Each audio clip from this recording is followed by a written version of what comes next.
Ce n'est pas comme ça qu'on joue au hockey par André Poulain et Félix Girard. Présenté par Jacob Drolet et Gabriel Bondaz. Jacques adore le hockey. Il joue tous les jours, mais il n'a pas de rondelle. Il se sert donc d'une balle de tennis. Et ce n'est pas comme ça qu'on joue au hockey, mais rien n'arrête ce garçon de 3 ans. Jacques n'a pas besoin de bâton de gardien de but.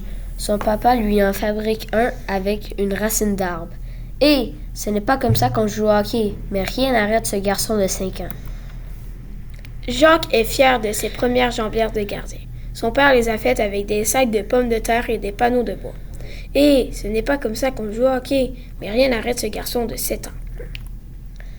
À 15 ans, Jacques joue comme gardien pour l'équipe de l'usine de Shawinigan. Il est très fier de gagner 50 sous par partie. À 21 ans, son rêve se réalise. Il est repêché comme gardien pour les Canadiens de Montréal. Et c'est comme ça qu'on joue au hockey. Devant le filet, Jacques Plante se montre agile et rapide.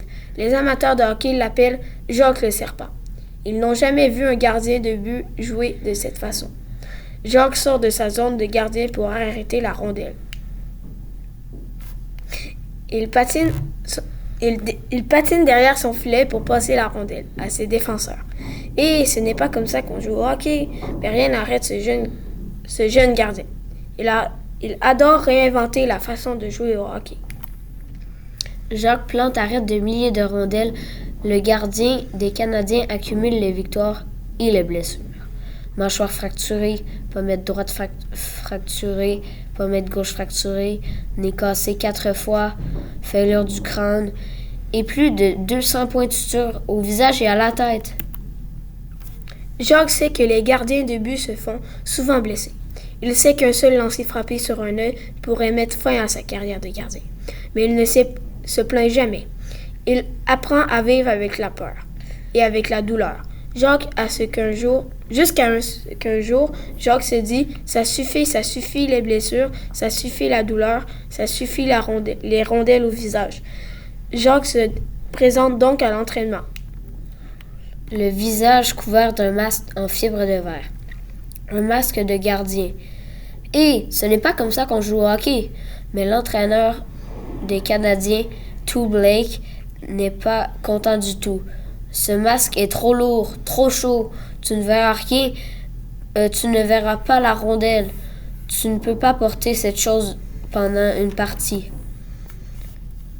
Par une froide nuit de novembre 1959, le hockey change à tout jamais.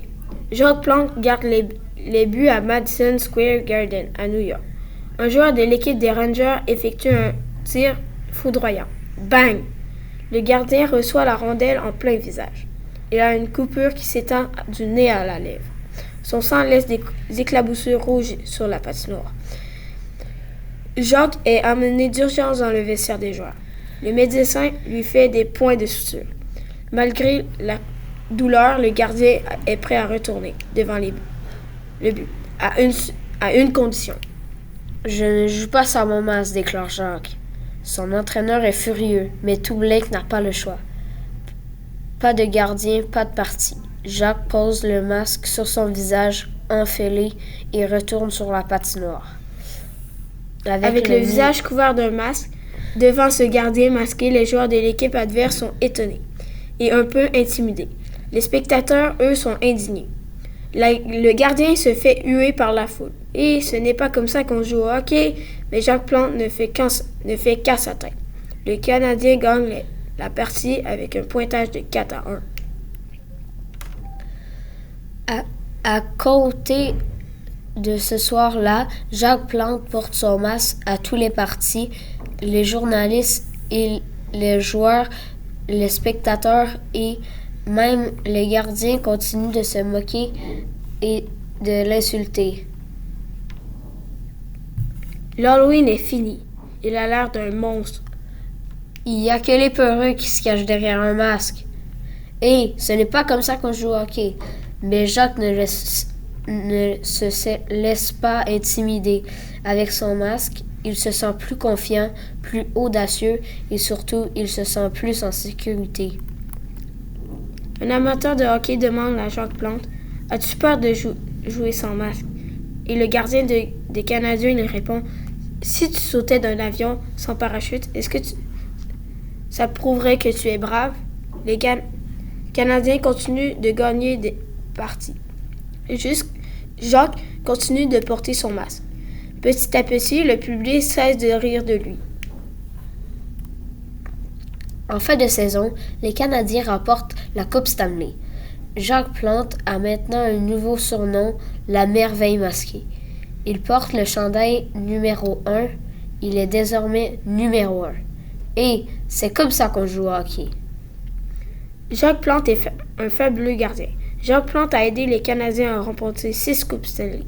Il a aussi gagné 7 fois la trophée Vezina pour le meilleur gardien de but.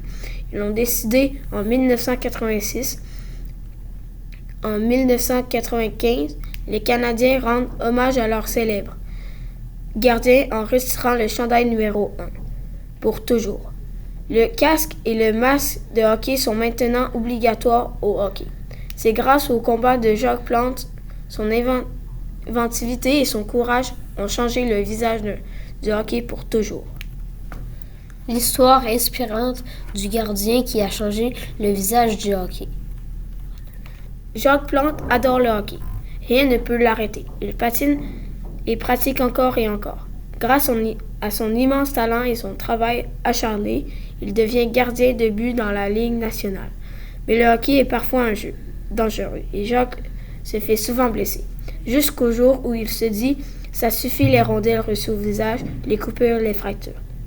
Ce récit passionnant démontre qu'avec de l'audace et de la persévérance, il est possible de changer les choses. Jacques Plante, la merveille masquée, le numéro 1 des Canadiens de Montréal.